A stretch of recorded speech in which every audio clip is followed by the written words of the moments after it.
Hello, everyone, and welcome. This is episode number 6 of The Right Take. I'm Eric Lendrum. I'm Jacob Grandstaff. And this is promising to be a doozy of an episode, to say the least. Tonight, oh boy, we're going to be talking so many things. We're going to be utterly demolishing Governor Andrew Cuomo over his press conference, where he basically tried to shift blame on old people dying on his watch. We're going to be talking about Biden administration officials claiming that cops are the biggest national security threat to the United States. We're going to be talking about, of course, GameStop. You all have heard about GameStop over the past couple of weeks or so, so we will be talking about that. So, Jacob, why don't you get us started? What's first on the very, very delicious menu for today?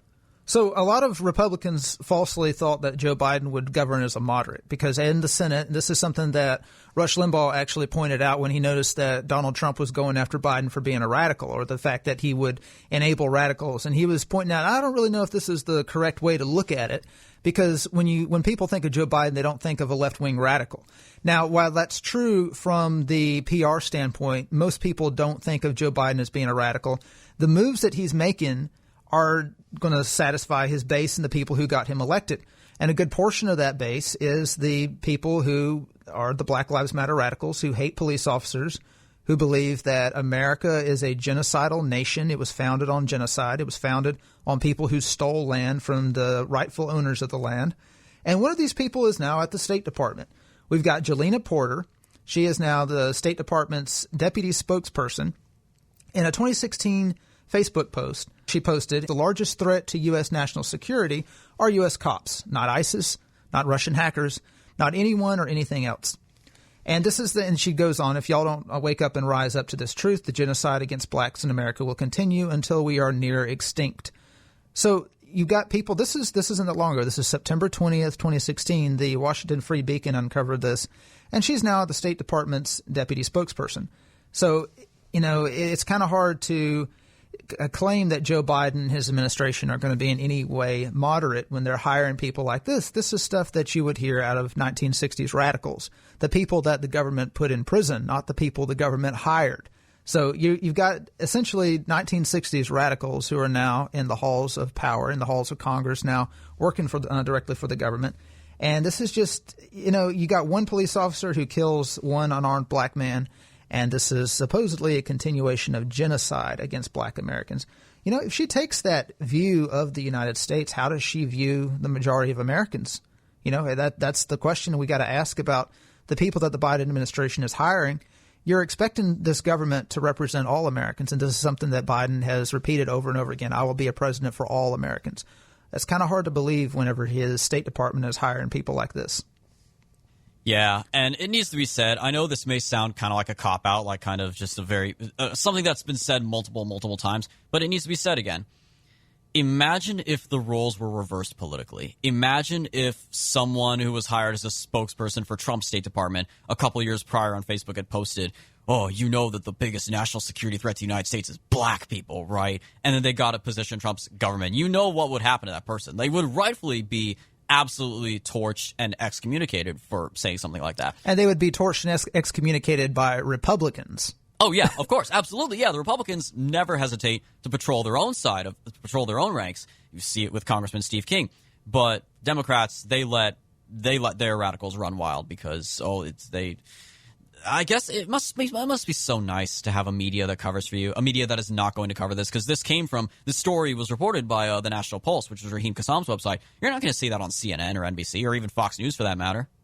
Well, it's kind of hard. Even if they did cover it on CNN, most of their viewers would be like, yeah, she's right.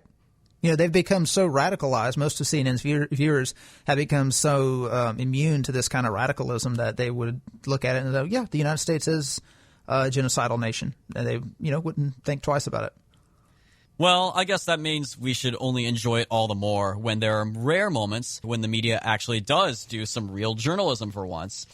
So you remember how last year, the media, prior to the election, the media was really propping up Andrew Cuomo, right? They were making this guy, governor of New York, is the face of the Democrat resistance at the gubernatorial level to Trump's policies on the coronavirus when it comes to the governor's responses. Him, Governor Whitmer, Newsom in California, and a few others.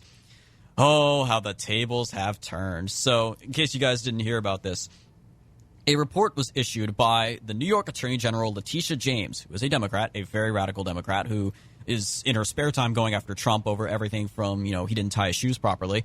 She issued a report. Her office issued a report showing that the Cuomo administration in New York downplayed the number of coronavirus-related deaths in nursing homes in the state by as much as 50%. So this is, for those of you who don't remember, Cuomo was one of the first governors to order that nursing homes be demanded. He demanded that nursing homes accept patients who had tested positive for the coronavirus. Literally, stick people with the coronavirus into nursing homes and facilities full of elderly people with lots of pre-existing conditions and see how that goes. So, the report from Attorney General James in New York suggests that 12,743 people died of the coronavirus in nursing homes on Cuomo's watch. This was from data collected from 62 nursing homes, showing that the death toll of residents was 56% higher than publicly acknowledged by the New York Department of Health. They apparently were undercounting deaths by one of the excuses that Cuomo's administration used to try to downplay how many people died as a result of this policy, because he did eventually cancel this policy when he faced backlash for it. One excuse they used was to say, if someone is reported ill at the nursing home, but is then transported to the hospital and dies at the hospital, they technically didn't die in a nursing home. So that doesn't count as a nursing home death, right? So using that logic, they claimed only about 8,700 had died at nursing homes of coronavirus-related fatalities. So, when this was broken, and this is the thing, too, Trump's not in office anymore, so now the media can finally do its job every now and then and report fairly on these things and hammer Cuomo and hammer him and hammer him and hammer him, and oh boy, that is exactly what happened. He's been giving these daily press conferences addressing the coronavirus situation in New York. On Friday, January the 29th, oh boy, did the reporters let him have it. They began asking him some very tough questions right away about this report and what it means, and how, again, this was a direct result of his policy, by the way, his policy that made this happen. And this press conference, we're going to put a link to this press conference in the description below. The whole thing is ridiculous. He even literally, just a few minutes before the clip I'm going to play here, he's literally talking about how, we're still going to be on lockdown during Valentine's Day. And I know a lot of you lovers out there want to propose to your significant other on Valentine's Day. Well, yeah, how about this? How about you propose on Valentine's Day, and then 1 month later, you have your wedding reception of no more than 100 people in a large open space. Like, literally, he's literally dictating how you should propose and how your wedding should go. He's literally saying, here's how you should conduct your wedding. It wasn't bad enough that they had to literally ask us to cancel Christmas and Thanksgiving. No, now the governor's going to tell you how to propose and how to have your wedding. This is all real. I'm not going to play that clip because it's not really relevant to the main story here, but this is from this press conference. Let's just go ahead and get to the meat of this. So the first, he opens up questions to reporters. This is all done virtually, of course. The very first question right out the gate. Good afternoon, Governor. Your staff is often unapologetically aggressive when it comes to defending your policies, particularly on social media. But in this case, many of the people who disagree with how this whole situation was handled with the nursing homes have a very personal connection to it. They've lost someone in the pandemic tied to a nursing home. So the policy aside, who was right, who was wrong, just as a father, as a son, what would your message be to those families today?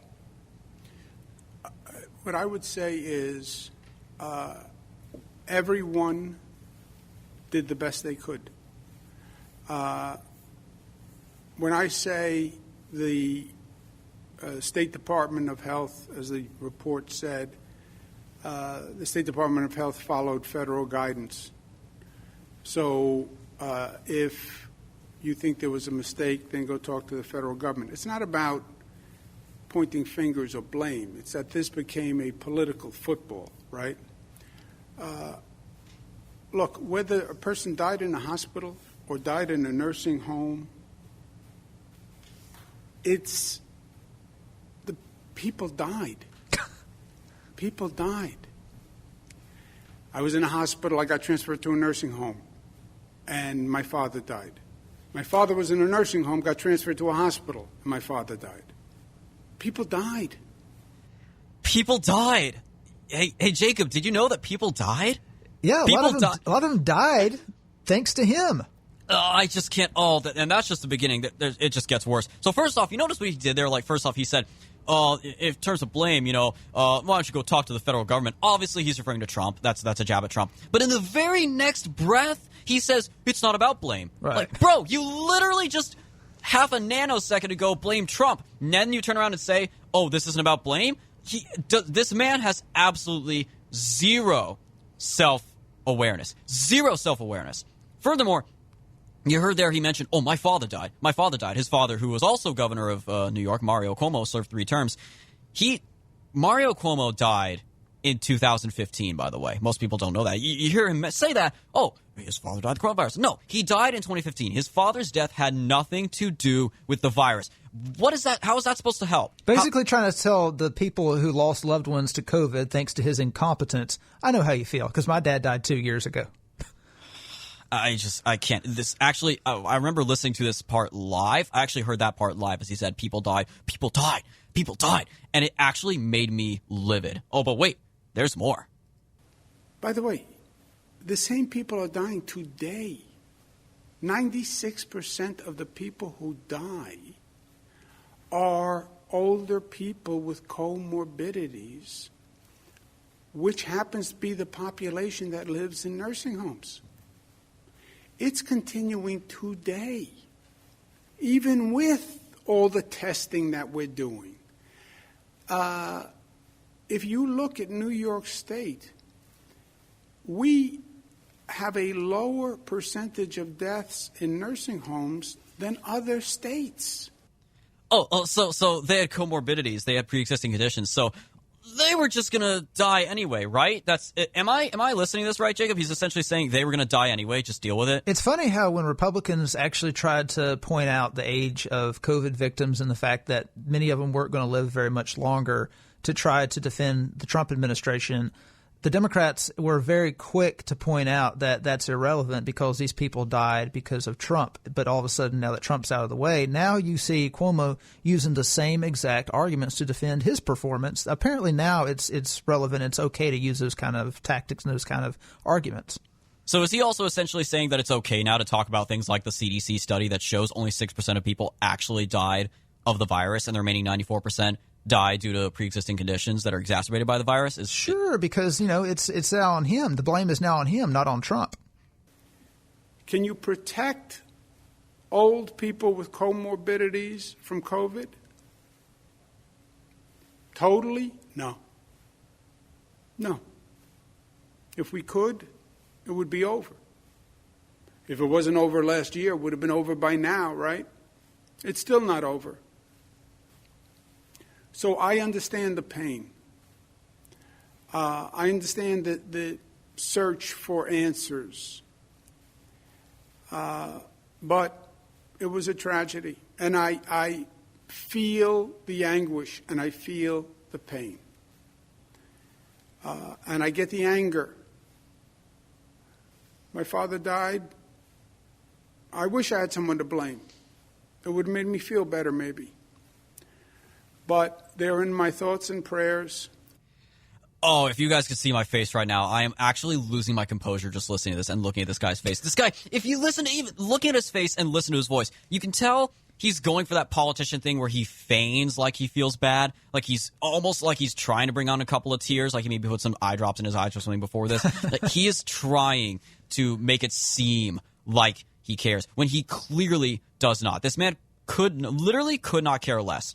If you cared, you would not have put them in those nursing homes in the first place, Andrew. If you cared in the first place, you would not be locking down businesses all over the state and sending people fleeing for their lives by the hundreds of thousands out of your biggest city, Andrew. You would not be acting like a mafia boss. That's the thing about this guy. This guy acts like a mafia boss, except he does not have any of the charisma. He's not cool or suave. He's not like a Robert De Niro or a Jack Nicholson or even an Al Pacino. This guy is just a scumbag. He is in many ways even more detestable than a mob boss. I have more respect for the mafia at this point than I do for this guy, because this guy operates very much like the mafia, but he uses the institutions of power in his favor. He's using the governorship as an outlet to basically act like a mob boss. I can't stand this guy. He is absolutely disgusting.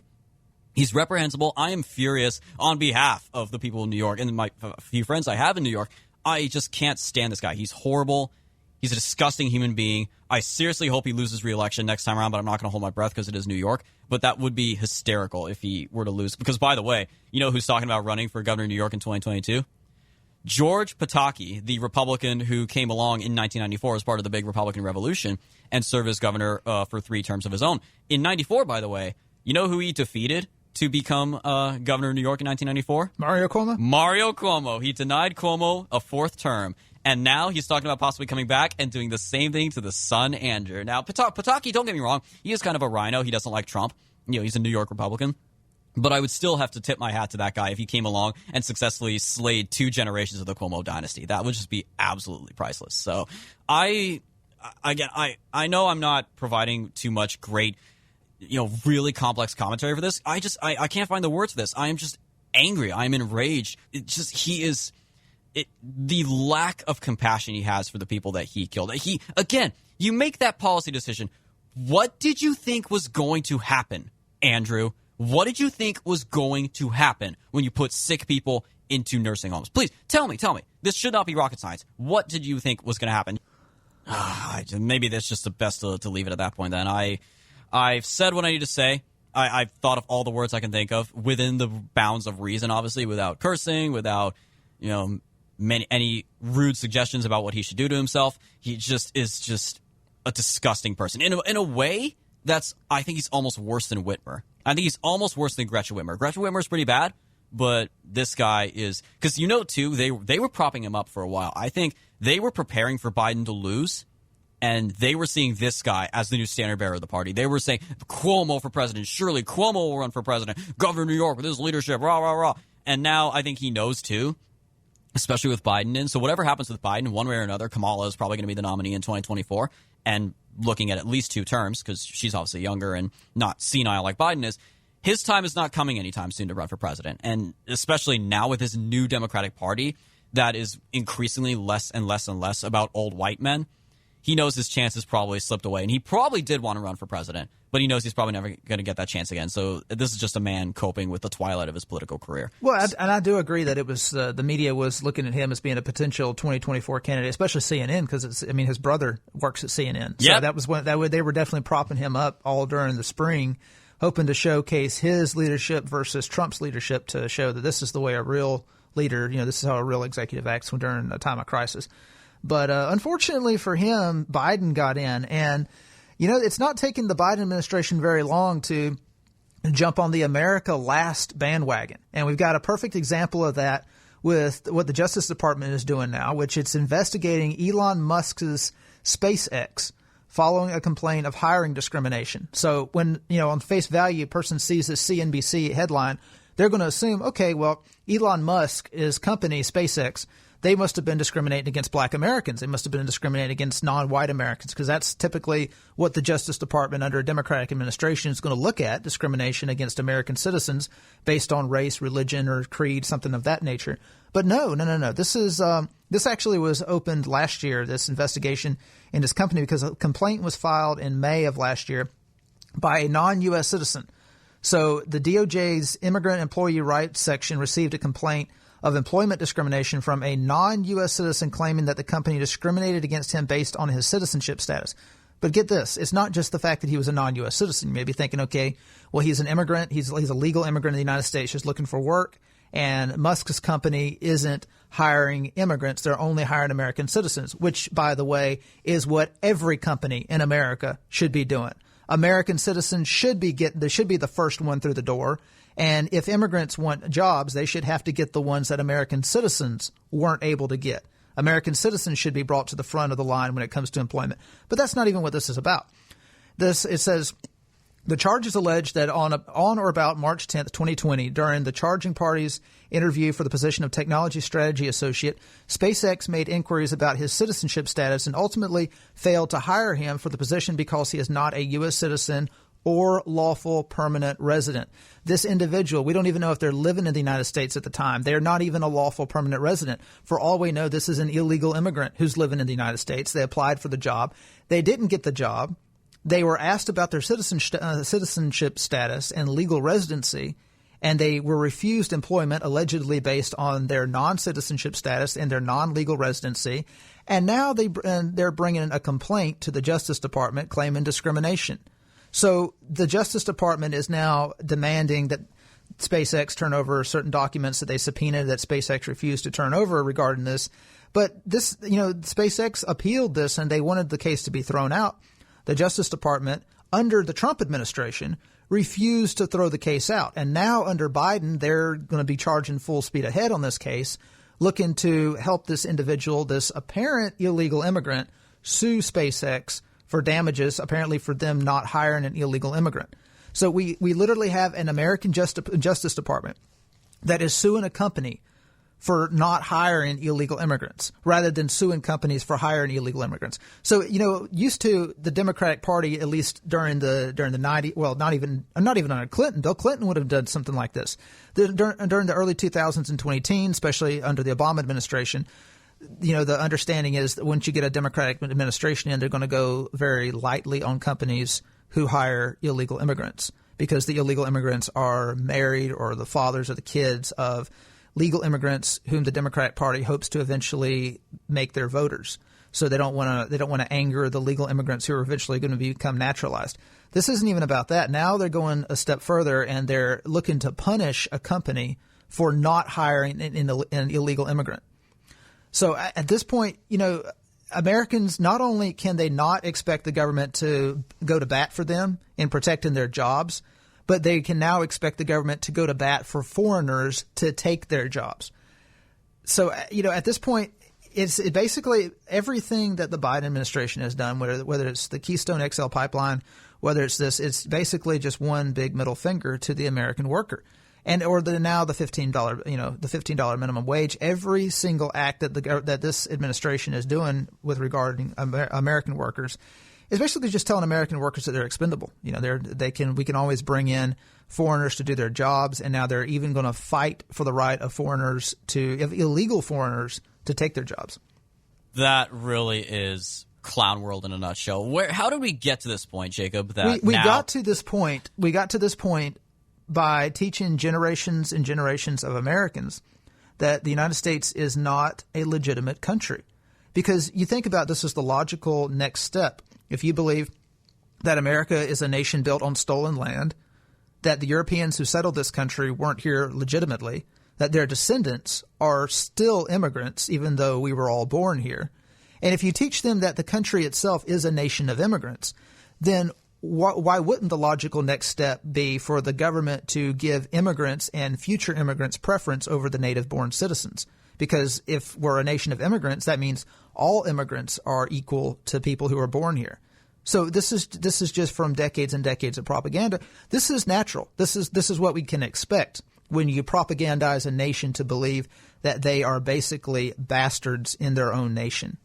When you do not have a national identity, you don't have a nation, as far as I'm concerned. That's why, you have these leftists who, among their chants are no borders, no wall, no USA at all. No USA at all. They literally don't think we are a legitimate country. But every other country in the world, I guess. Although, by that logic, the idea, the Europeans weren't legitimate when they came here. So realistically, shouldn't everybody get kicked out and the Native Americans should just have this country to themselves? Well, the argument would go, well, it's too late to do that at this point. Obviously, you can't send everyone back to Europe or back to Africa or back to Asia, wherever, from whence they came.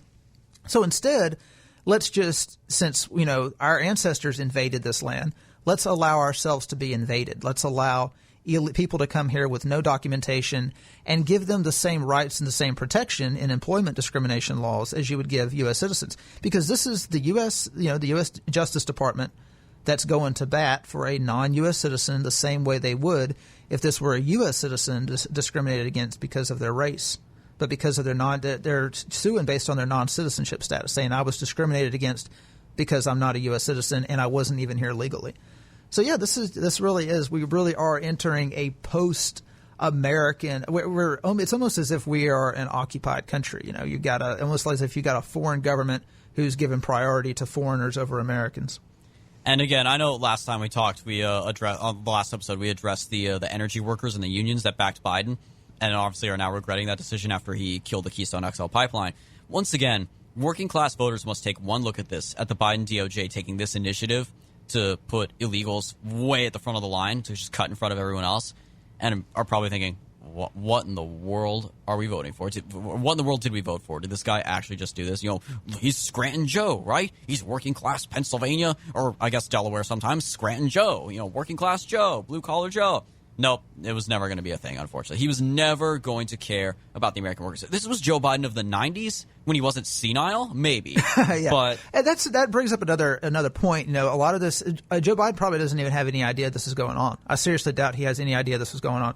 And I would be willing to believe that Donald Trump didn't know that his Justice Department was doing this. Again, you got to remember, these are permanent bureaucracies. These employees at the Justice Department, the FBI, they've been here since Clinton. Many of them have been here since Bush Sr. So they stay in, you know, Democrats and Republicans come and go. They are here permanently. And when you get down to it, when you understand that the federal workforce is very far to the left when you compare them to most Americans. Yeah, you know, one of the cool things about living in the DMV and waiting tables on weekends is when federal employees come in to eat, they just assume that they can say anything they want to in front of you because you're a pleb and you're not going to have any idea what they're talking about. So this was a couple of nights ago. A couple of employees came through, and over the course of their conversation, I knew that they were employees of the FBI. And one of the things that they were talking about, which the GameStop thing, which we're going to get to later, but they were talking about how how left and right were on the same. Ted Cruz and AOC were very briefly on the same page. And they assumed that because Ted Cruz is a Republican that he would go to bat for the short sellers. They just assumed that because, you know, Republicans support big business, they support Wall Street cronies. And one of them made the comment, yeah, for 250 years, this is just the way it's been. We've had systems in place that have given these people, even though they make up 30% of the population, has been given these people power. I mean, Ted Cruz, they wouldn't even be in Congress if it weren't for these systems, these racist systems that are in place. And I'm thinking, what systems are you talking about? Are you talking about a system that allows the son of a refugee immigrant to get, well, I think he's got 2 Ivy League degrees and become a U.S., United States senator? I mean, if that's the kind of system you're talking about, as good liberals, I would think you would support that system. But you've got these Democrats who are indoctrinated in the federal workforce by critical race theory. They're indoctrinated by these anti-American, the culture that is now training them to believe that America is an illegitimate nation, that for 250 years we've had racist systems in place that have privileged a small percentage of the population over the masses, and that it's perfectly all right to give preference to foreigners over Americans. And you're going to have something like this in the DOJ. So, whether you got Donald Trump as president or Joe Biden as president, until Americans actually clamp down on the bureaucracy and start holding these bureaucrats to the values that the majority of Americans hold dear, which the majority of Americans, I guarantee if you poll Americans, do you believe that America is a racist nation? Most Americans will say no. Do you believe America is an illegitimate nation? Most Americans would say no. Do you believe America should treat future immigrants the same way? In other words, foreigners the same way as we treat Americans? They would say no. But the bureaucrats, they've been indoctrinated by not just the universities they attended, but also the federal training sessions, like the sensitivity trainings, the critical race theory trainings. These, we think that most employees, they just sit through this stuff and they're like, oh, this is a bunch of BS.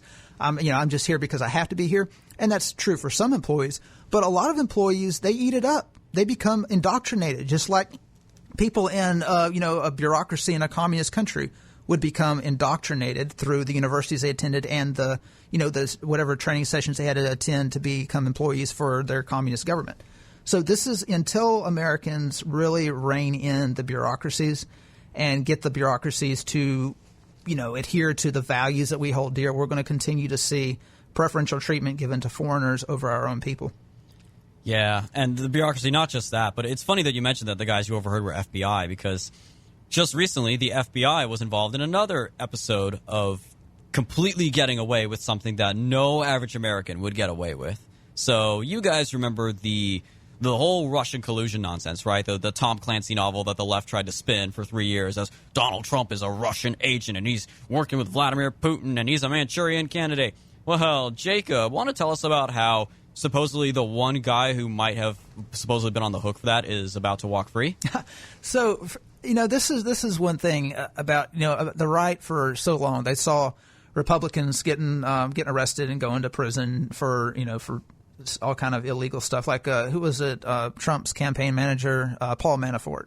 So, he got arrested, and then others got arrested in the Trump collusion hoax. And so They're hoping that they were hoping that the John Durham investigation would overturn some of this stuff and send some Democrats to jail. But when you actually look at the details, if you actually look at what happened in the spying on the Trump campaign, most of it was just impropriety. Like, yeah, there was a little bit of illegal activity, and Klinesmith is an example, but most of it was impropriety on the part of federal departments. That's Kevin Klinesmith, by the way, right? That's his full name? Yeah, Kevin Klinesmith. You know, most of it was just impropriety by these federal departments that, you know, this is something that the voters have to hold the politicians accountable for. And they did by electing Donald Trump. I mean, that was partly because of Hillary's email scandal and the fact that James Comey refused to prosecute Hillary Clinton. So people look at that and they're like, well, Comey, you know, I'm sure a Republican would have been prosecuted. So they see a double standard. In the case of Klinesmith, we actually do have someone who was finally arrested for illegal activity. Now, what exactly did Kevin Klinesmith do? So without going too deep into the weeds, the FBI had put Carter Page. They put Carter Page, who worked with the Trump campaign, under surveillance, and they believed that he might be a Russian asset. Well, Kevin Klinesmith had talked to a CIA agent who mentioned that Carter Page at one point was a CIA asset. And the argument, being that he's not going to be a foreign agent if he was already worked for the CIA. You know, he's obviously a patriotic, loyal American if he already worked for the CIA. Well, the email that Klinesmith received from that CIA operative, he changed some of the wording around. He changed the email and sent it to his superiors because he didn't believe it. He didn't believe that Carter Page had actually worked for the CIA. So he changed the email. He altered the email and sent it into his superiors to show that Carter Page had not been a CIA asset. And therefore, the court, what's the court that allows them to surveil people? That's the FISA court. The FISA court, yes. So the purpose of this was to help so that way the FISA, Foreign Intelligence Surveillance Court, would reissue the subpoena, the warrant to eavesdrop on Page's communications. And if this is the reason why this is crucial is because if Klinesmith had not altered that email, then it's very likely that the FISA court would not have extended the continued surveillance on Carter Page because it wouldn't have made any sense. If Carter Page had worked for the CIA in the past, why would he now be working for the Russians? So Klinesmith, the penalty for this is anywhere from 0 to 12 months in jail. So, and Klinesmith, it came out that he was very anti-Trump. His personal communication. Shocker. Yeah, he was like most of these FBI employees. They are very vehemently anti-Trump. If you were in D.C., like we were in 2017, and you walked around Georgetown and you overheard some of the conversations that these federal employees had about Trump, they hated Trump because Trump was coming in to bust up their party. They're deep state party. That's why they hated him. So it's no surprise that this guy, the Klinesmith, was anti-Trump. So they alleged that the allegation was that bias caused Klinesmith to alter this email. But whether he did or he didn't, I mean, there's something that would cause an American citizen to be put under surveillance. In my opinion, he deserved the full 12 months. Well, he's not going to get a single day in jail. So U.S. District Judge James Boasberg gave him 12 months probation rather than any jail time. But you think about it, Papadopoulos, I don't even know if he actually. I mean, he told a falsehood to the FBI. I think he later claimed that he didn't recall the information or whatever. But they caught him in a lie that didn't really have any implication whatsoever on the Russia investigation, and he ended up spending, I think it was 14 days in jail. Paul Manafort gets the book thrown at him. Roger Stone they were going to put Roger Stone in prison for like 9 years for General Flynn. Yeah, General Flynn. They were going to throw the book at the people on the Trump campaign, the Trump administration, and Klinesmith alters an email that ends up putting a Trump campaign operative under surveillance by the FBI, and he gets a little slap on the wrist. So, again, it's not surprising, but you got to remember the entire D.C. system, all the bureaucrats, most of the judges, they're so anti-Republican. Like when you have people who work for the FBI that believe that we've had systems in this country that give Republicans, undue advantage, somehow racist systems, it's just kind of just wacky stuff that nobody in the heartland actually believes, then this is obviously there's going to be a two-tier justice system with something like this. Yeah, honestly, I don't know what's worse. Deep state swamp creatures getting away scot-free for literally committing federal crimes and trying to stage a coup against an elected president like they did with Trump, or terrorist groups literally getting Nobel Peace Prize nominations for burning America to the ground. So this one just blew my mind. So Norwegian MP, that's member of parliament, Peter Eddy, probably horribly mispronounced his last name, but who cares, formally nominated Black Lives Matter for the 2021 Nobel Peace Prize, saying, quote, "I find that one of the key challenges we have seen in America, but also in Europe and Asia, is the kind of increasing conflict based on inequality.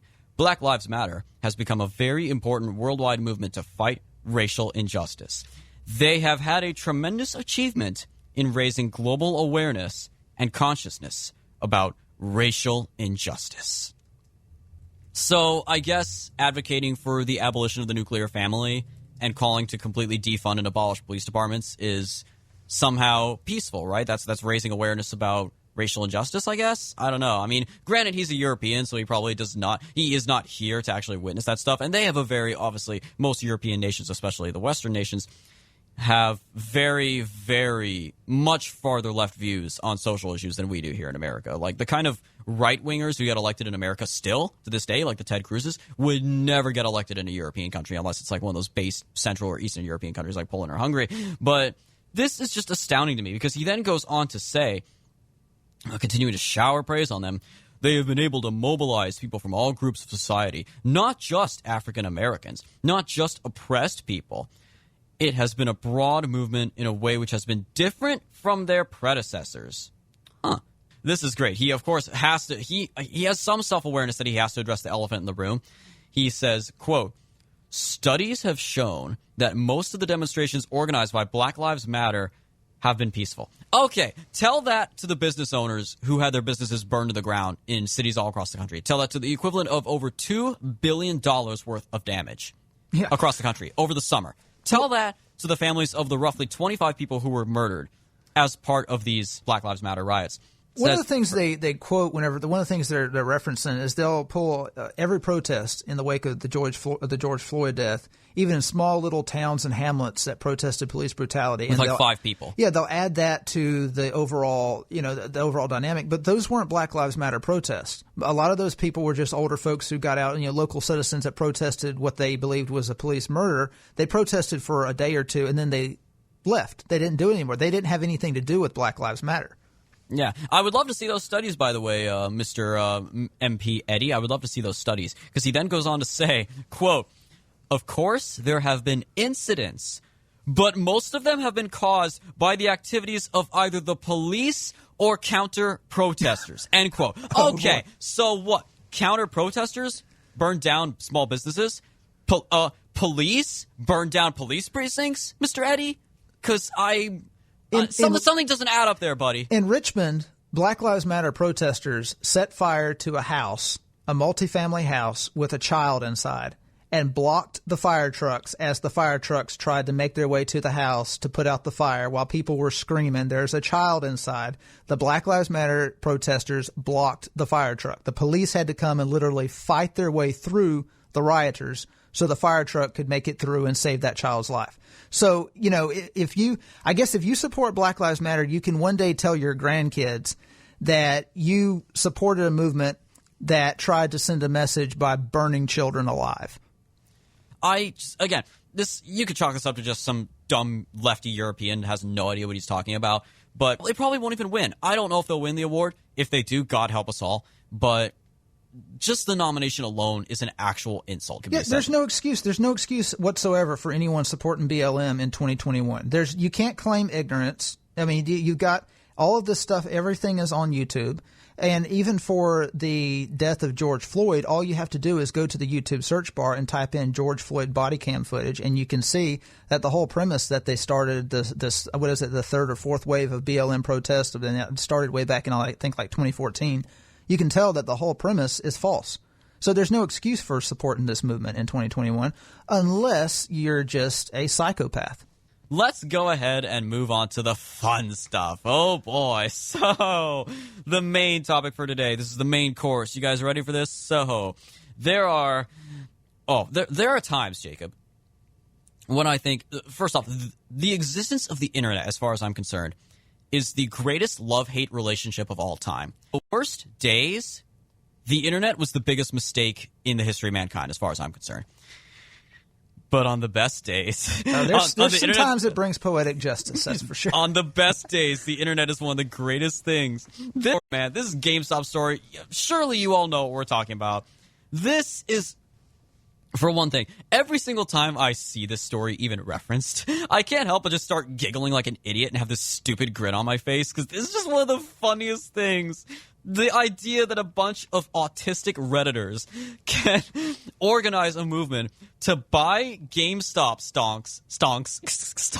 GameStop stocks and cause the value to skyrocket. And the reaction you got from these Wall Street types, these hedge fund types, there was this goofy looking dude on Fox News, I think Fox Business, wearing literally a bow tie and a jacket that looked literally like a cow skin. It was literally black and white spotted. And he was fuming, like, ban these people. We gotta have regulations to ban these people from doing this ever again. This is just the greatest thing. I just can't even. The memes. We've got to talk about the memes for just a few seconds. We have to talk about. I would put this right up there alongside the McCloskey incident when the couples, Mark and I think Patricia McCloskey, defended their home bravely from the Black Lives Matter mob with their guns out and everything. And the Kyle Rittenhouse incident. Those were two incidents from which a lot of great memes were produced about everything that happened. Some of these memes are just absolutely priceless. We got to talk about. There's this great tweet, this satirical tweet from a guy named Rob Paone at crypto_Bobby, facetiously addressing these Wall Street types. Quote, "You did the right thing. Memorized The Intelligent Investor at age 15. Undergrad at Harvard. First job at Goldman Sachs. Got your CFA, MBA from Wharton, opened your own fund after finally tuning your craft. And then you were liquidated by a coalition of chicken tender eating high school dropouts." Yeah. Breitbart's Alum Bakari tweeted this out. "Here's an exclusive photo that was captured of the CEO of GameStop spotted on Wall Street earlier today. And it's a still shot of Joaquin Phoenix's Joker dancing on the stairs." Yeah. My one of the best ones I saw was it was a split image of GameStop as some kind of creature with a tail, and then it shows the millennial as a little kid as a turtle, and he's holding the millennial by the hand as he's walking him down the street. And then the next image, GameStop is now a decrepit old person. You know, they're hunched over and they got a cane. And the millennial is now a strong warrior. The turtle is a turtle. Teenage Mutant Ninja Turtles. Okay, it's from Ninja Turtles. Yes. Okay, so and he's got like two swords on the back of his shell, and he's helping the old GameStop gentleman down the street. And I was like, yes, that's what this is about. Another great one. Just one more. I'm only picking the ones that are just as funny as describing them as actually seeing them. The caption: GameStop sitting amongst Tesla and Amazon after Reddit users make it a Fortune 500 company. And it's a shot like around a boardroom table of like a bunch of guys, you know, professionally dressed in suits and everything with their laptops. And Big Bird is sitting among them. I love this so much. This is one of the greatest things. But in all seriousness, this is a very, very big deal. Certainly, it does have economic implications, of course. Some people like Steve Forbes, of that Forbes magazine and two-time Republican presidential candidate, literally predicted this could cause the market to crash. This could literally cause the economy to just completely crash and another recession could happen. I don't know if it would go that far, but certainly you can only manipulate the stock market for a certain amount of time before a bubble eventually bursts. But this also certainly does have implications, just the socio-political aspects of it, that, yeah, as you were saying, Jacob, these hedge fund types, and technically you can make all the jokes about Wall Street, Wolf of Wall Street, whatever, that these people have been artificially manipulating prices and stocks for years. That's literally what they do for a living. But then as soon as a bunch of gamers in their basement do the same thing as a joke started on Reddit, they lose their minds and demand laws be passed immediately. Yep. Now all of a sudden they're pro-regulation. Now they want as much government regulation as they possibly can to get these little punks in line. And what I noticed about it, what I knew what was going to happen whenever this started, whenever I first heard about this story, is I knew that they were going to somehow find a way to put a stop to this. Because here's the thing: you can't elect someone without having to fight these people. And when I say these people, I mean the hedge fund managers, the billionaires who pour. I mean, you think about how much money they poured into the 2020 election, even the 2016 election, to stop Donald Trump. They outspent Trump like 5-1. Whenever you add in all of the super PACs. So you almost can't win elections without these people's permission. You can't really what else can't you do? You can't, if you're a public figure, you can't hold an opinion without these people's permission because they will send the mob after you and cancel you. So they almost have society by the throat. So when this started happening, and I saw that the market was starting to go down, like the stock market was starting to every like NASDAQ, the Dow, everything was going down. I knew they were going to find some way to put a stop to this. But I didn't think it would be this brazen. I didn't think it'd be this open. I was thinking, okay, they'll somehow get the SEC to step in. They'll find some kind of technicality. But no, the brokerage companies just cut it off. Like they just turned the switch off, said you can't trade. Like Robinhood said you can sell, but you can't buy. They did that for about a good 12 hours, I think, more than 12 hours. So after you've bought this stock, the price is going to go down. You can't buy any more stock, but you can sell it. So you can sell it to the billionaire. Not only do the hedge fund managers get to cover their short, but you can sell them the stock, but you can't buy anymore. So they're literally stealing. Robinhood was actually stealing money from their customers. And somebody pointed this out, that the reason they can do that is because the people with the accounts on Robinhood, they're not the actual customers. They are the product. So Robinhood makes their money by selling their information to the hedge funds. The hedge funds are the actual customers of Robinhood, which is why they're able to stop their product from continuing to buy more shares. So I didn't get involved. I didn't buy any stock I didn't buy any GameStop stock. But I can imagine that I can understand the frustration that people felt. And this really opened up a lot of pent-up frustration, a lot of pent-up anger. You got to remember, millennials came of age at a time that was very similar to the Great Depression. I mean, you think about people who were kids in the 1920s. They came of age in 1929, 1930, 1931. They're thinking, okay, I'm going to go start a business. I'm going to go to move to town, get a good paying job, and the Great Depression comes through and just devastates the economy. This was a very similar storyline to what millennials faced whenever the Great Recession hit in 2008. So a lot of millennials are still very, very pissed off at Wall Street for what they did during the Great Recession. And this GameStop stuff, it's really starting to let out, it's really starting to show that a lot of that anger has never been appeased. And it's going to take a lot of hedge fund managers losing a lot of money before that anger gets appeased. And I think this is awesome. I think it's great. Yeah, and I think actually Nigel Farage addressed this and referred to this whole movement, this GameStop rebellion, as the spiritual successor to the Brexit and Donald Trump movements. And it certainly has been compared to the MAGA movement in a lot of ways. Certainly the populist tones, like the regular guys, the little guys, average Joes living in their parents' basement, gamers, rising up and humiliating Wall Street, humiliating some of the wealthiest and most powerful people on the planet, which is certainly, again, that is an appealing aspect. New York Times has a really interesting piece kind of talking about the origins of this with a YouTuber, a social media user who goes by the online alias of Roaring Kitty. His real name is Keith Gill. He's 34 years old, apparently a former financial educator for an insurance firm in his home state of Massachusetts. He's apparently first started kind of talking about these kinds of tactics back in 2019. And at the height of this with GameStop, he, according to the byline of the New York Times, his $53,000 investment in the company briefly reached $48 million in value. So some people, I think the New York Times piece kind of is maybe painting this guy as kind of the ringleader. Now, whether or not that's purely for informative purposes or perhaps kind of nudging their buddies on Wall Street to say, hey, if you guys want to if you want to head on a silver platter, this guy might be a prime candidate number one. I don't know.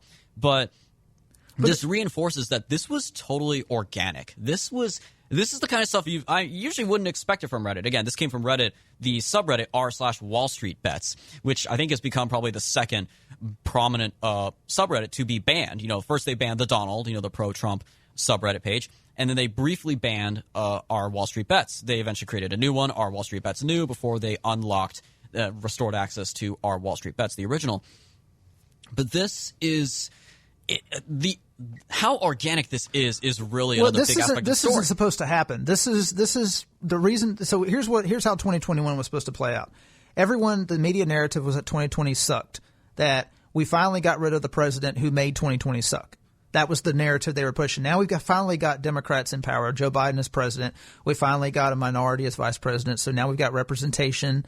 And we got the first woman, we got the first female Secretary of the Treasury. By the way, that's what Jen Psaki pointed out when they first asked her about what was going on. Her response was, "Oh, we have the first female, we have the first woman who's the Treasury Secretary," as if, who cares? This doesn't have, but anyway, that's we have our first black Secretary of Defense now. Right. So they've got the representation. It's like, okay, that'll keep minorities happy, so they'll stop pitching a fit. And they're finally figuring, okay, we've got kind of a left of center government that'll keep the millennials happy, so, who are still struggling financially. And then this happens. This really throws a monkey wrench in their plans because they want 2021 to play out smoothly. They want the Biden administration to be able to send out checks, to be able to send out stimulus and help people. People will be happy with what they have. They'll be happy with the crumbs they're being thrown.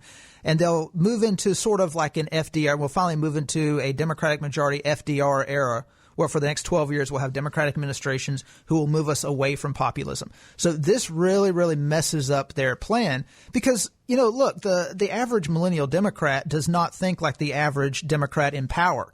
The Biden administration is slam full of people who have worked on Wall Street. It's slam full of people who have been corporate shills their entire life.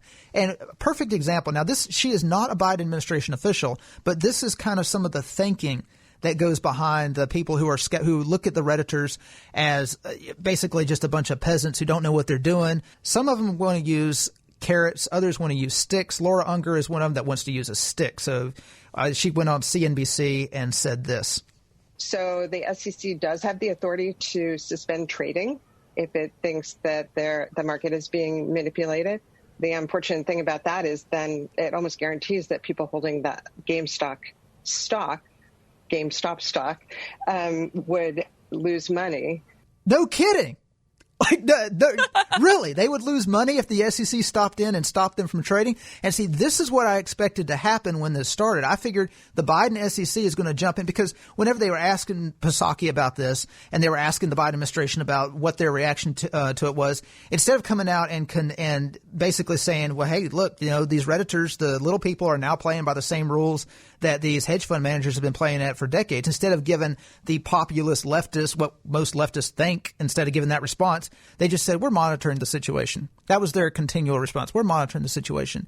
And, no kidding. If the SEC stepped in, the Redditors would lose money, wouldn't they? Because it will impact the market price. But that's something that the SEC could certainly do, and they could sort of suspend trading and sort things out and find out who's saying what, whether there's a correlation to trading, whether there is a concerted effort to manipulate the market, or whether this is just a stock that people are really excited about. Well, it was a little bit of a mix. I mean, there were some people who genuinely do care about GameStop, just like the meme. They do. It's a nostalgic company. I mean, especially for gamers. Yeah. Yeah. For a lot of gamers, that was the reason. But most people that were getting in this, they didn't even care if they made any money. In fact, they were willing to lose hundreds of dollars if it meant that these billionaires were going to lose billions. If it meant that they could stick it to these hedge fund managers, they were more than happy to throw away a couple of $100s. So she's talking about, the SEC needs to step in and see if they're actually interested in GameStop or if they're just doing this to manipulate the market. And this is what I knew was going to end up being a problem. The Biden administration doesn't need market volatility. They need the market to be stable. They need a stable currency. They need a stable market because in order for them to cement, they know that at least half of the country doesn't feel like they're legitimate. Mm-hmm. And the way that they can gain legitimacy is by making people happy. Specifically making their donors happy, making everyone so that way the news media can show that we've got the chaotic Trump administration out of the way. Now we finally got calm in the markets. Everything is peaceful. Everyone's calm. Just lull everyone to sleep. No. But now these Redditors come on. They're, like I said, they're really messing the game up for them.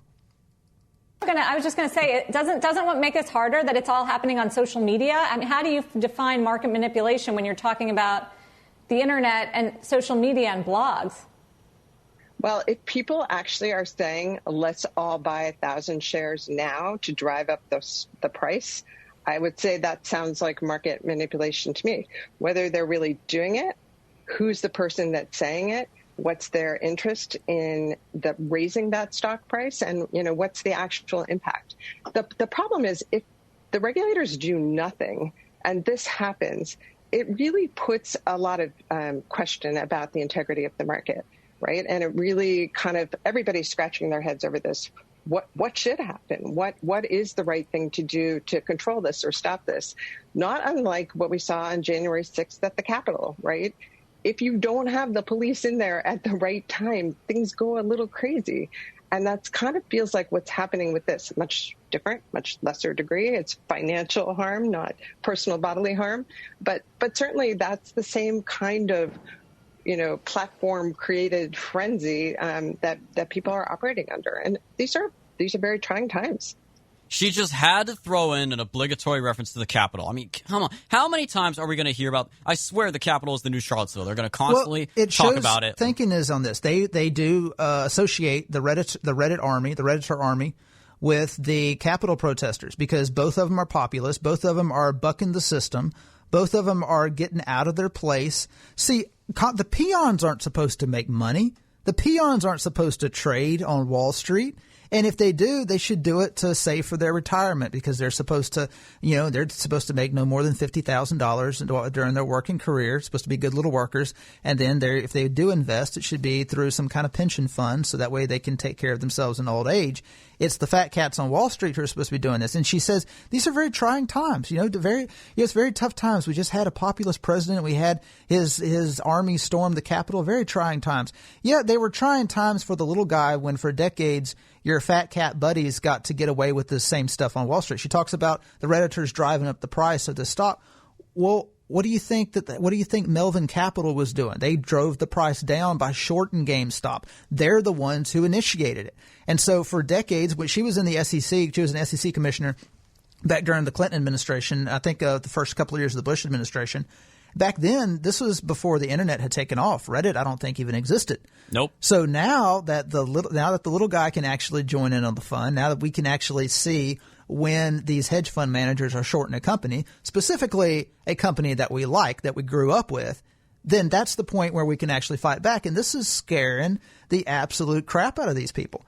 It also further reflects just how separated they are from reality. Again, we just had trying times. They talk about this like this is trying for them. Like, losing some of our money is so trying. Yeah, how about all the business owners, the hundreds, the thousands of business owners who had their properties burned to the ground by race riots last summer? How about the decades of workers who have had their jobs gutted and sent overseas by your buddy's bad trade deals?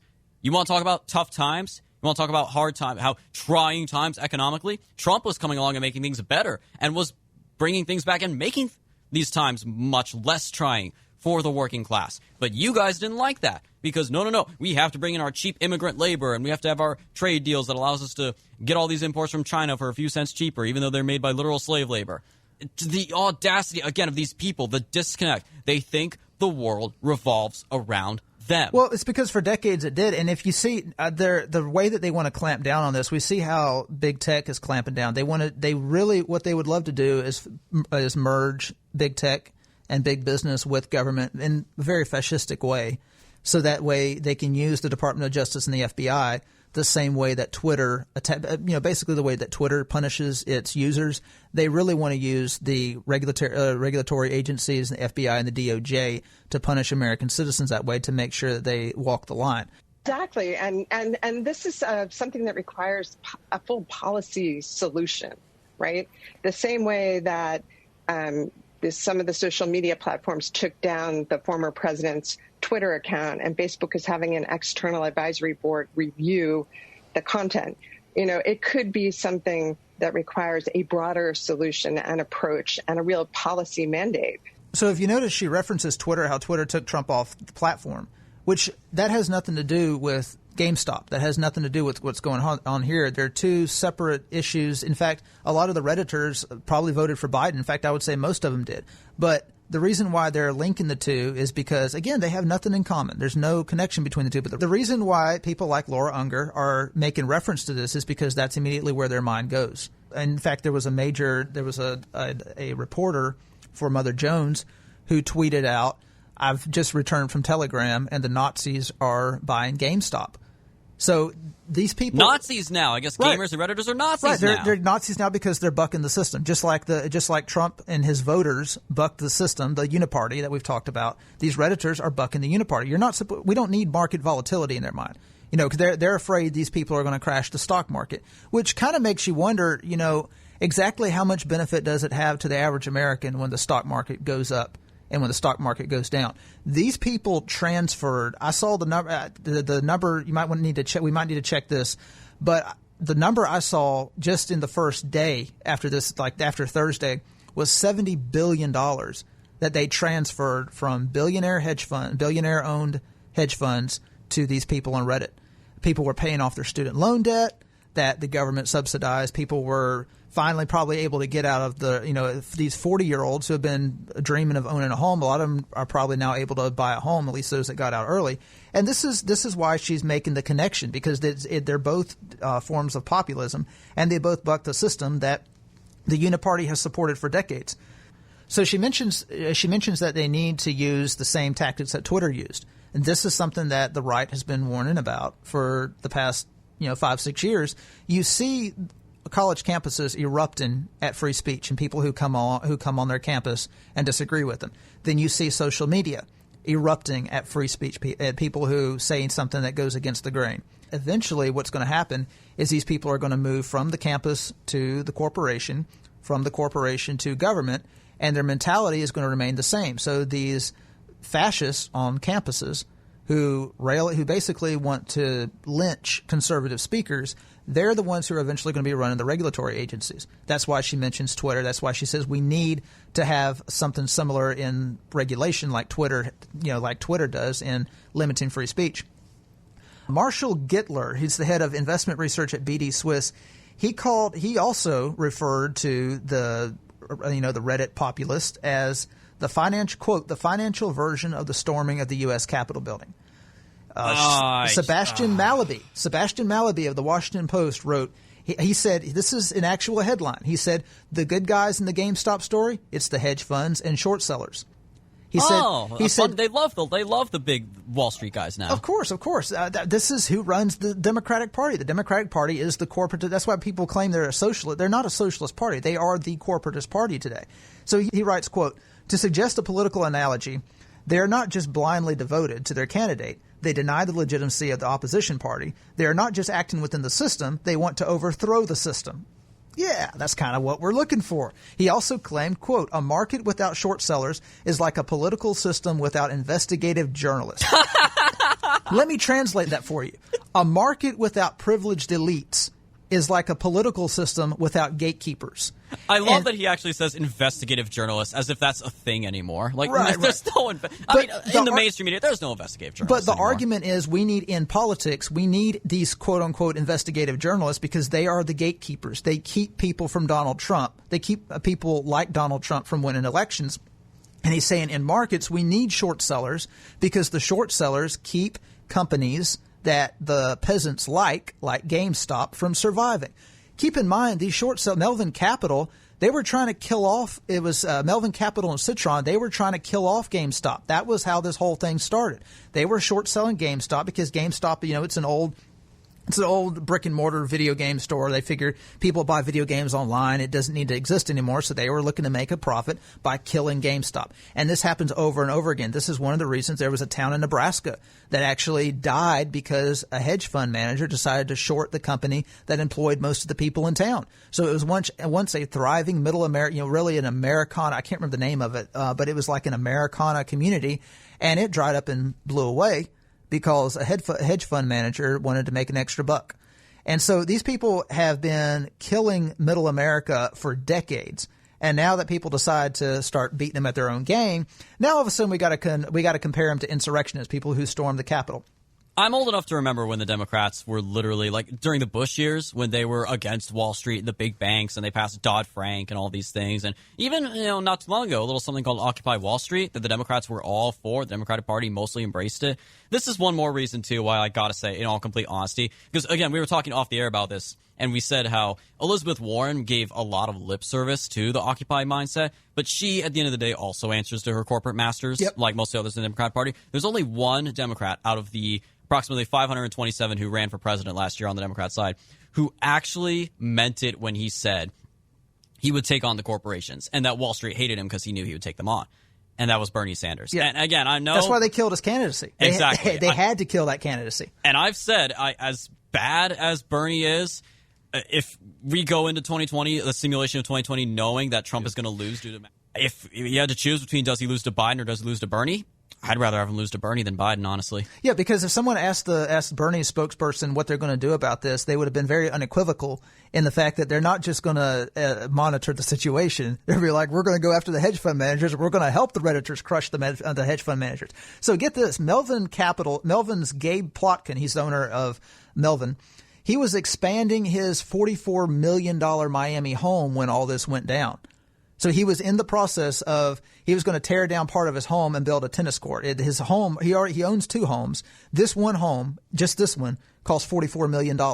I've already got my underground garage. I've got my hot tub on the roof. I need a tennis court. He picked a bad time to expand. GameStop founder Gary Kusin, I guess that's how you pronounce his name. They interviewed him about it. Someone interviewed him about it. And he said, I just grabbed some popcorn. So I can just imagine he's loving it. He's absolutely loving it. Yes. This is literally the meme of gamers rise up right here. I love it. But the most disturbing aspect about this, beyond the fact that Robinhood shut down trading, and it was TD Ameritrade and a few others also shut down trading, is the fact that social media and Google and Apple all jumped on the side of the hedge fund managers. They all jumped on the side of Robinhood.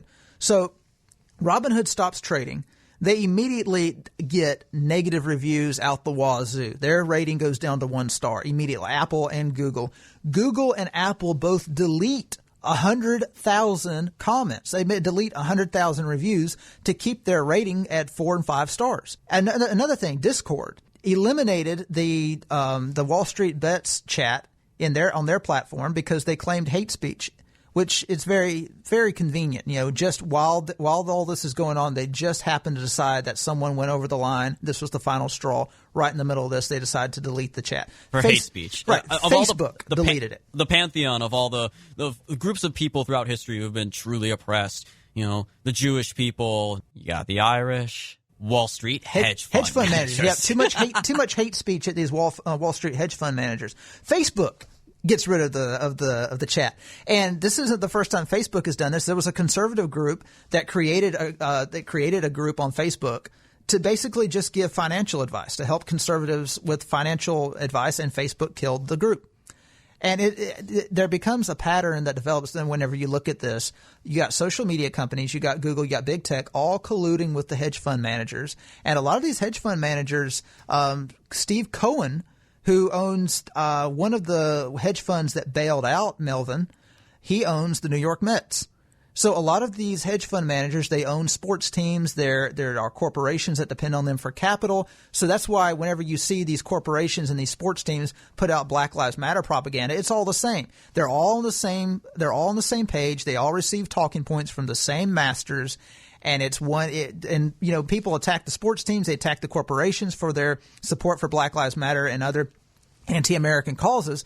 The root of it is the hedge fund managers. Forget the sports teams, forget the corporations. If you take out the hedge fund managers and you cripple them, you take their billions and you redistribute their billions to the people, whether it's through this or whether through government redistribution, you're not going to have all this leftist anti-American propaganda coming down the pike because it starts at the top and it filters down. The hedge fund managers, and when you think about it, if I owned a hedge fund and one of my competitors is getting crushed by these Redditors, I'm going to sit back. In fact, I'm probably going to encourage the Redditors because I want this hedge fund put out of business. That's capitalism. I'm not going to bail them out. Why are these hedge funds bailing each other out? And whenever you think about it, it's because they are a part. It's like they have their own little party going and the rest of us aren't invited to it. It's just like with the Democrat and Republican parties prior to Trump. We were led to believe there's this false dichotomy of, they're two completely different. They're rivals. One is different from the other. No, at the end of the day, they're the same thing. It's like the financial uniparty of Wall Street. Right. They're the same. That's the best way to describe it. The financial uniparty. And, they don't want their hedge fund competitors going down because it could be them next. But beyond that, they share the same ideology. And it is the ideology that society should be governed by financial and political elites. We should have gatekeepers who are the investigative journalists. And then underneath them, you've got the peasants who work for wages. And you can't start a business if you don't adhere to the ideology. You can't. This is literal. This is the definition of fascism. when you've got corporate entities who create cartels and collude with one another to keep common people from rising above. And again, this isn't capitalism. This is why when people graduate college, they look at this. They've been brainwashed to believe that capitalism is bad. They look at this system and they look at their student loan debt. And it's like you mentioned before, it's a self-fulfilling cycle. It's a self-fulfilling prophecy. Right. It's a self-fulfilling prophecy when they see stuff like this and they're like, well, yeah, screw capitalism because, if this is capitalism got me to where I am now. Right. And then if this is capitalism where a few elite control things, they bail each other out whenever we finally start making gains. And then where we're trying to make gains, we get shut out. Our Discord chats get shut down because of so-called hate speech. We get kicked off we can't trade on Robinhood. We can only sell to the billionaires. Then I can understand why people would hate capitalism after seeing this. And what's very, very interesting, you're starting to see article after article after article say with the headline, Redditors are now jumping on silver. Redditors are now jumping on this. Redditors are now jumping on that. This is coming out because we skipped a very important part. So it was GameStop and a handful of other stocks, including AMC, the movie theater company, Nokia and BlackBerry, basically nostalgic tech company stocks, like not big tech, and then before silver. So you said they jumped to silver. Prior to that, this is the truly internet part of it. They went all in on Dogecoin. Yeah, Dogecoin. That's great. For those of you who don't know, the famous meme Doge, the yellow Shiba Inu, the Japanese dog with an attitude and its look, just this look like it could kill you. It basically, I personally think Doge, of course, is the second greatest meme of all time, only behind Pepe. But I love that they literally created this cryptocurrency as a joke. It is a joke cryptocurrency based on a meme. It's like Pepe coin. It's an actual joke. Not meant to be a quote-unquote legitimate Bitcoin or cryptocurrency like Bitcoin, but it's actually taking off. I have friends who are investing in Dogecoin and just posting these images of the graphs just skyrocketing, just straight up. And it's like, to the moon! I love it. I love everything about this story. But yes, so Dogecoin, so all the stocks, Dogecoin, and now silver. So what's going on with silver, Jacob? So you're seeing article after article pop out of them. This is coming out in the Wall Street Journal and major financial blogs. Well, I say blogs, but major financial news sources claiming that the Redditors are jumping on something new. And it's pretty obvious what they're trying to do. They're trying to diffuse the energy away from these nostalgic, like early 2000s, late 90s companies, so the people who are getting short squeezed, they can finally get their money back. Because, obviously, they don't want this to continue because you've got a lot of Redditors that they're holding out. They're still holding on to AMC. They're still holding on to GameStop. They're not going to sell. And this is bad news for people who have to get their stocks back so they can return them. So you're seeing a lot of these, and it's funny when you go to the comment section, people are like, "Yeah, nice try, Wall Street Journal. Well, nice try, Yahoo Finance," because it's pretty obvious. It just if any stock goes up slightly, then they automatically assume, oh, that's because the Redditors are jumping in on this stock. They're hoping that leave these nostalgic companies and go jump on board with silver or some other cryptocurrency or whatever. But yeah, it's very, very obvious that that big media, big tech, are colluding with these hedge funds because they're, at the end of the day, it's not even if there is no financial tie between these articles of Yahoo Finance and Wall Street Journal, they support the same system. And even people on the right, whenever, instead of being happy about what's going on or even recognizing what's going on, they're indifferent or they don't or they're even critical. What was interesting is Thursday, I was expecting, Breitbart, which is the populist, it's supposed to be the populist right-wing news source that everyone goes to for populist news. I was expecting, how their headlines are, they'll take up an entire web page. If there's a big story, the headline will literally cover the entire web page. I was expecting something like this on Breitbart. So I go to Breitbart, they weren't even covering it. They didn't have a single story on it. Instead, they're talking about Nancy Pelosi being mean to Republicans. And finally, the next day, on Friday, they finally run the transcript of Tucker Carlson whenever he blasted the hedge fund managers, and they released the transcript with no comment on it. So, I don't know what's going on there. I think somebody at Breitbart probably pitched the story, and it's possible that one of the editors shot it down thinking that it wasn't really that important. But this is, and even on Steve Bannon's show. So Steve Bannon had Dan David on the show. Let's play that clip. Okay, I got to go to. We got Dan David. Dan David is known as the smartest short when it comes to China. This guy's legendary about these phony Chinese companies and shorting them, making a lot of money for people that back him, but also exposing the corruption of American capital markets. We're kind of jammed in here, Dan, and I apologize, but this thing is caught on, particularly in the populist side of these young fighters or these young investors, I guess, against Wall Street's titans. Just explain to us what's going on in the great short of GameStop. Well, you're asking me about GameStop, but really the greater picture here is this is about our failed monetary policy here in the United States that has been abysmal for decades, and the chickens have come home to roost. I don't feel bad for the shorts at all. These are savvy investors that should know what they're doing, and if they're getting crushed, good. That happens. But what we're seeing here with GameStop, look, something going up 1,700% in a week that has no fundamental change in their business is really not a good thing. It's a bubble. It's indicative of a bubble. And the Reddit army you can root for them as the underdog. That's great. But it really is kind of an army led through ignorance. And I don't mean that pejoratively. I mean that factually.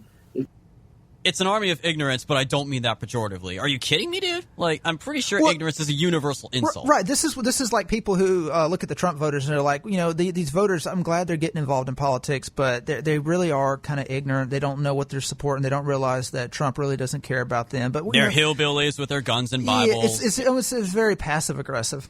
Actually, if you're not looking at fundamentals, then you're buying and gambling through ignorance. Okay, hang on. But Dan, I love you like a brother, but no offense. All of Wall Street's turned into a casino. You can't pick on the Reddit army of being speculative when they've juiced this thing with Fed policy, right? The whole reason you got this speculative bubble is that Wall Street and the hedge funds have made out like bandits. None of these companies, when you go back to Graham's fundamental analysis, the great book on fundamental investing, that got thrown out years ago. Wall Street's turned into a casino. So how do you blame the poor guys at Reddit? Because I know that the institutional investors will, in the end, fare better. It's a rigged game. And I feel bad for the Reddit investors, right? I mean, it's a good day today. It's a good day last week. Melvin Capital, Dan, my brother, Melvin Capital just lost $3.5 billion. They had to get bailed out by Citadel. Even if he doesn't have any personal vested interest, it's kind of the libertarian argument that anytime we have a financial downturn, the libertarians' immediate knee-jerk reaction is to talk about how terrible our monetary policy is, how terrible the debt is, and all this stuff like that. And like he says, well, you asked me about GameStop, but I first want to talk about our monetary policy and how the Fed has been juicing this monster for so many years, and this is why we're in this situation. Okay, good. From an academic standpoint, it's good to know about that stuff, but the people who are alive today, we're not going to change the government overnight. We're not going to educate. How are you going to educate 200 million people on this stuff? We have to live in the here and now. And in the here and now, we live in a world where hedge fund managers, short companies, make a quick buck off of doing nothing but speculative gambling on Wall Street. So, look, we got student debt. We got student loans to pay off. Let's go ahead and join the game. We can't sit back and say, well, I'm not going to join the game because, it's a rigged system and the Fed has done this or that. We got a poor monetary policy. And by the way, that's pension fund. That is pension fund money. Every guy out there working on a lathe in some factory that your money's controlled by Melvin, you got a $3.5 billion gap in your pension fund, correct, sir? But those people running that fund will be fine. And the Reddit individuals that end up losing in the end will not be fine. They are my neighbors. They are my friends. They are my family. I would like this to be a more educated place. Yeah. Nobody's putting money in. Sure, Dan. They're your neighbors and friends that you just called ignorant. Well, I'll guarantee you none of these people that are engaged in the Reddit buying live within 10 minutes of this guy, at least 10 miles of this guy. I mean, okay. So these people, they're your neighbors. So you live next door to people who make $20,000 a year. Come on. And whenever in fact, Bannon, I've never heard of this guy before, but Bannon introduced him as a guy who's basically a master at short selling. So I'm guessing he's got about seven figures, if not eight or 10, in his net worth. But my larger point is the fact that this was all over every major, on Fox News, MSNBC, CNN. You kept seeing these elites over and over and over again, basically telling the Redditors, it's for your own good. You really need to stop doing this. This isn't as if they're children. This is really for your own good. You really need to become more educated when it comes to stock trading. You don't need to lose this money. They don't get it. The people who are losing money on Reddit do not care. They're willing to lose money. In fact, many of them are trying to lose money. That's not the point. They're trying to make the hedge fund billionaires go down. If they, like Bannon mentioned, $2.5 billion had been squeezed out of Melvin Capital in 24 to 48 hours. That's 30% of Melvin Capital's net worth. They're worth like $12 billion. They had to get bailed out with $2.5 billion from Citron and Steve Cohen's joint. I can't remember what the name of it, but two other hedge funds. Citadel. So that's the whole point is, we're going to lose $200, $400, $500 if we hold on to this stock. We might even lose $1,000. But at the end of the day, it doesn't care. They don't care. These hedge fund managers were part of the Leviathan that tanked the economy in 2008, that caused so many millions of millennials to have a really screwed up 20s and 30s. You think about all of the kids that would have been born in the 20 teens if they hadn't tanked the economy. But now millennials can't afford to get married. They can't afford to have kids because they're working 2-3 jobs to pay off the student loan debt to just claw their way back up. And because their parents got laid off, they lost their jobs, et cetera, et cetera. So it's not, they know exactly what they're doing. They don't need to be lectured to. And this isn't, in many ways, this is about revenge. But I'll tell you what, it's fun to watch, and it's very interesting to find out who falls where. You got AOC tweeting out in support of him, and then Ted Cruz jumps on the bandwagon, which, by the way, I really wish he hadn't done, because it really does show weakness when he's basically saying, I agree with her. Letting her lead the conversation. Yeah, you don't need to do that. That's really, because then she immediately shot back and you tried to have me murdered 3 weeks ago. So that's hysterical child antics. This is what Ted Cruz does. Like, he did this on another bill. Like, he said, AOC, if you'll introduce this bill in the House, I'll introduce it in the Senate. We can agree. It's kind of his way to try to bring left and right together. AOC is a sophomore congresswoman. She's irrelevant. The fact that Republicans treat her as if she's the thought leader of the Democratic Party is disgusting. You got Ted Cruz, who is a 2-term senator from Texas, and he's retweeting. First of all, Ted Cruz, I don't think you should be on Twitter at all, to begin with, to be honest with you. I don't think any Republican should be on Twitter. The last thing the Zodiac Killer should be doing is being on Twitter. Right. And the second last thing you should be doing is retweeting a sophomore congresswoman who is like 15 years younger than him. So this is really a disgustingly weak moment. The Republicans should be leading the charge against this, not retweeting AOC. If Trump were still in the White House, you guarantee they would be. Or at least he would be directing them to. Oh, absolutely. If Trump was still on Twitter, he would be supporting everything that's happening right now. Absolutely.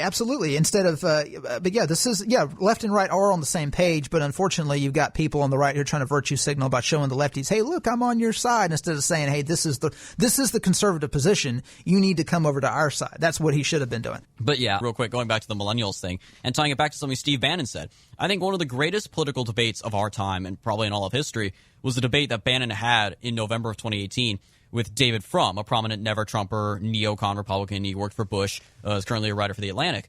And he said, earlier in the debate, he said, millennials, that a huge part of this populist revolution is how bad millennials have it right now. Because, he said, millennials today are the 21st century equivalent of 18th century Russian serfs. They're obviously better clothed. Yep. They have better hygiene. They're not as living in total squalor, in fear of diseases or anything, or invading armies.